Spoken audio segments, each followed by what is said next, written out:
This is my favorite makeup look of Jennie, so let's recreate this candy glazed look for summer. Starting off with a hydrating primer, I'm using one from Laura Mercier. I don't want to look like an oily disco ball, so I'm just going to put a little bit of eyeshadow primer on my oiliest areas. The eyeshadow primer will just help your skin hold the makeup better. Jennie's skin almost has this pearly finish in the photo, so I'm going to go in with the MAC Strobe Cream. I'm going to apply it on the high points of my face.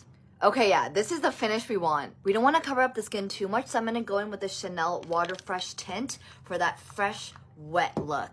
It has this gel-like consistency, which I love for the summer because it's so lightweight. Like, this helped to even out my skin texture, but look how wet and fresh my skin still looks. I'm just doing a little bit of spot concealing with the NARS Radiant Creamy Concealer. This is all I'm gonna use, but we're gonna let it marinate so it builds up the coverage. Brows. On the Cosmo shoot, the makeup artist used 2 brow colors on me, and it made the brows look so much more 3D and natural. So I'm gonna first go in with soft brown for the front, and then dark brown, which is my usual color, on the ends. Gonna blend our concealer now. Look how good the coverage is after letting it sit. The skin is skinning right now. This is the glowiness we want. I'm gonna skip the bronzer and contour by layering 3 different blush colors. There's a lot of definition on Jennie's cheekbones, so I'm gonna first go in with a darker blush shade from Pat McGrath, and I'm gonna place it a little bit higher than where I normally would contour. Oh, this is in the shade Sunkissed Seduction. Now I'm gonna take this Petal Pink shade, also from Pat McGrath, and layer it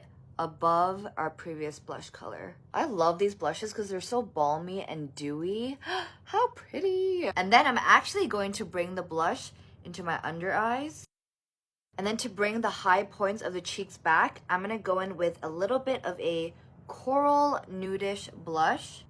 And I'm gonna blend it, focusing on the high points of my cheeks only. Now I'm gonna set my under eyes with the Charlotte Tilbury Brightening Powder. Look how that immediately just made the under eyes pop. And I'm gonna powder the rest of my T-zone with just the regular powder, not the brightening one. Very lightly sweeping some bronzer on my eyes, and a little bit on the lower lids as well. For that subtle glossy lid, I'm gonna take the Chanel multi-use stick and just apply it to where the light already hits my lids. Like, how pretty is this? Lining the waterline with black liner. I'm using the Lancome Definisos mascara because it's very light and natural. I'm not gonna put any on my lower lashes. Okay, this is looking good. For our jelly lips, I'm going to first define my Cupid's bow on the sides of my lip. And I'm gonna go in with the YSL Candy Glaze lipstick and just dab it on. Dab and blend. Dab and blend over the lip line to soften it. And this is the final look.